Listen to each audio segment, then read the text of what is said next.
कभी ऐसे हुआ कोई लड़की अपनी मौत से सिर्फ आधा घंटे पहले घर लौटने के लिए ट्रेन का टिकट बुक करती हो?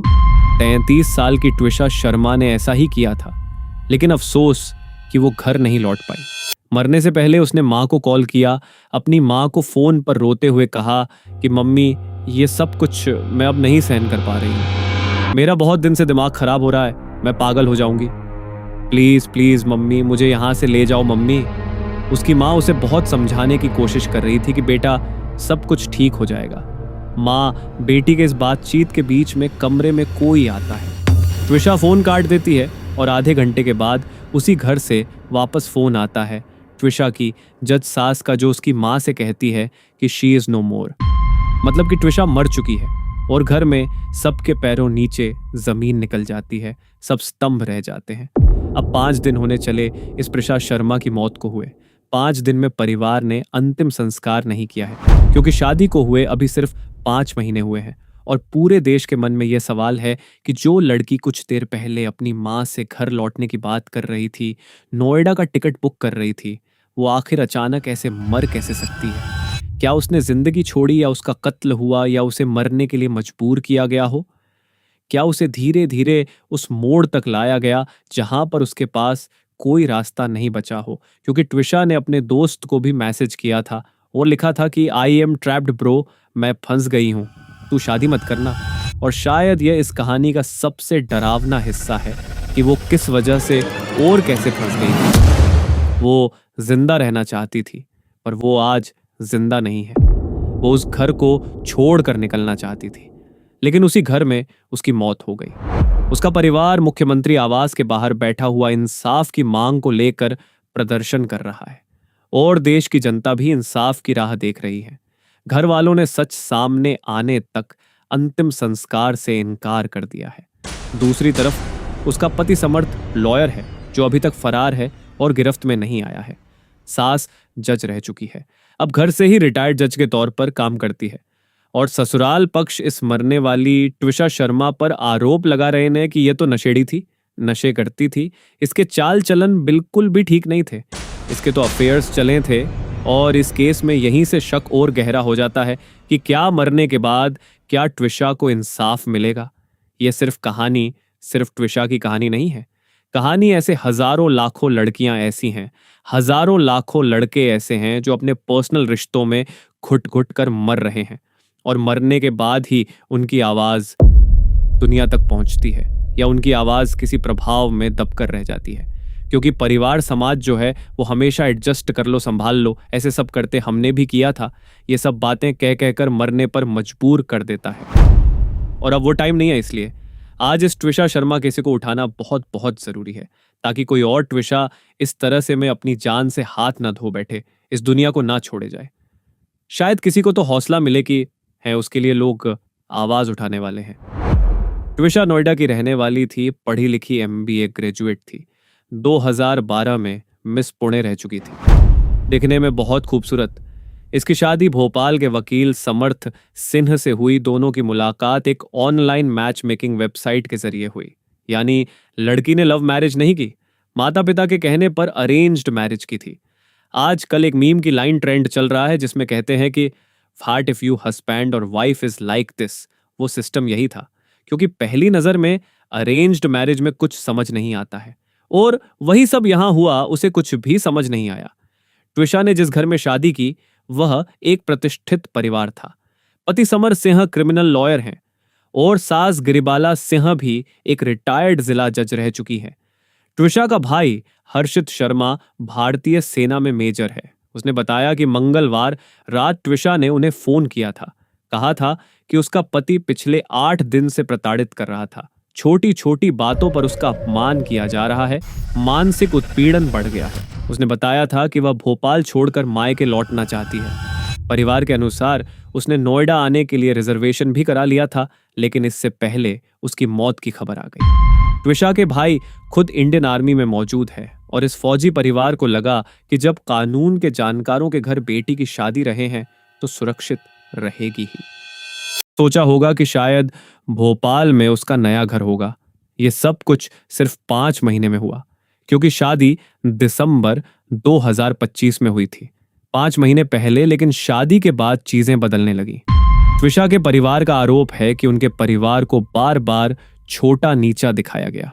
उन्हें एहसास कराया गया कि आप लोग हमारे स्टैंडर्ड के नहीं हैं। मामले में एक और पहलू सामने आया है। भाई के मुताबिक मार्च में त्विषा की अनप्लान्ड प्रेगनेंसी हुई थी।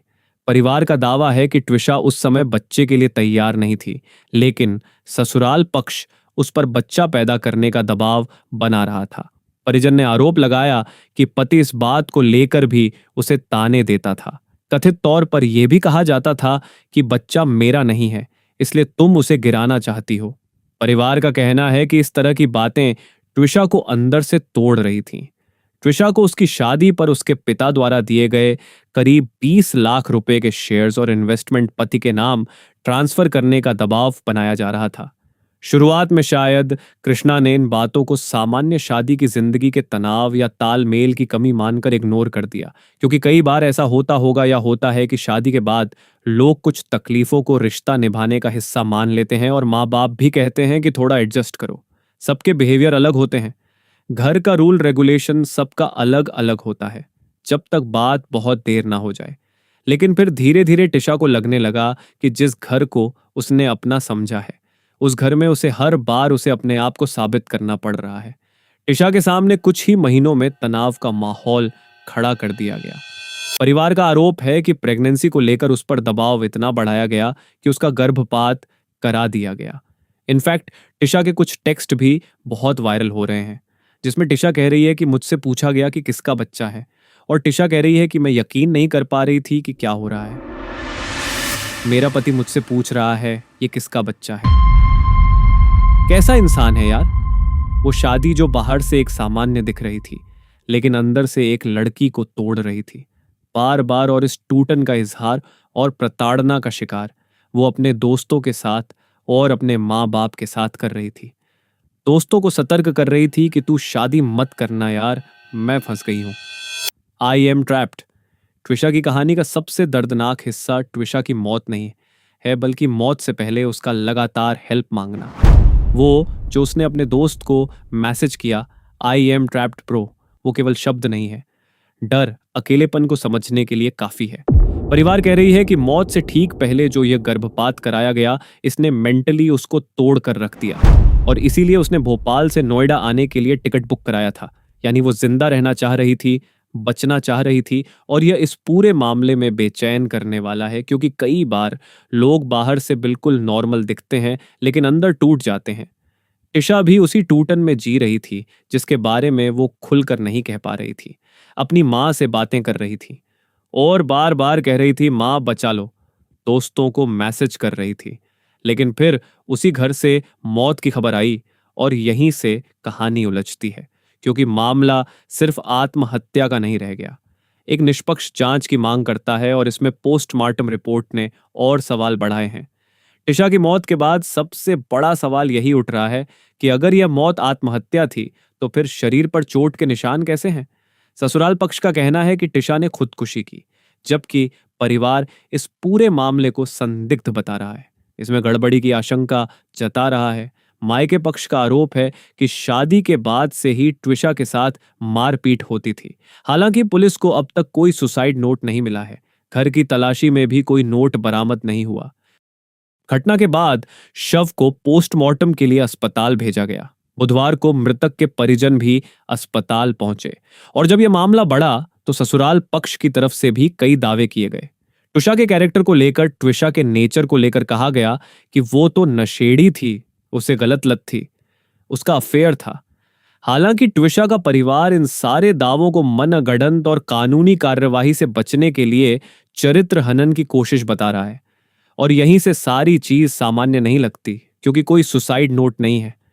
एम्स भोपाल की पोस्टमार्टम रिपोर्ट में मौत की वजह भले ही फांसी बताई गई, लेकिन रिपोर्ट में शरीर पर मौत से पहले की गंभीर चोटें और किसी भारी चीज से वार किए जाने के निशान दिख रहे हैं। इसके साथ उलझन यह भी है कि फांसी का सामान यानी बेल्ट या फंदा जो इस्तेमाल हुआ था मौके पर नहीं मिला, और ना ही उसे शुरुआत में फॉरेंसिक जांच के लिए भेजा गया। अब क्या पुलिस लापरवाह थी या रसूख का असर था? लेकिन यह जांच पर शक तो गहरा कर रहा है। ये मामला बदल रहा है। उधर ससुराल पक्ष के दावों के विपरीत कृषा की लैब रिपोर्ट भी पूरी तरह नकारात्मक आई। यानी शरीर में किसी नशीले पदार्थ या जहर के सबूत नहीं मिले। अब सवाल फिर वही आता है कि अगर यह खुदकुशी थी तो चोट के निशान कहां से आए, फांसी का सामान कहां गायब हुआ, सच क्या है वो हम नहीं जानते, अदालत तय करेगी। लेकिन शुरुआती ढिलाई के बाद पुलिस ने दहेज उत्पीड़न, आत्महत्या के लिए उकसाने जैसे गंभीर धाराओं में केस दर्ज किया। यह मीडिया प्रेशर का असर था, लोगों के प्रेशर का असर था। हालांकि रिटायर्ड जिला जज सास जो है उनको उम्र के आधार पर जमानत मिल गई और उनके बेटा जो समर्थ सिंह पैसे से वकील है वो फरार चल रहे हैं। यानी इनके पतिदेव फरार हैं। अब पतिदेव ने अगर कुछ गलत नहीं किया तो फरार क्यों है? ये बहुत परेशान करने वाला मामले की गंभीरता को देखते हुए भोपाल पुलिस ने फिलहाल एसआईटी बना दी।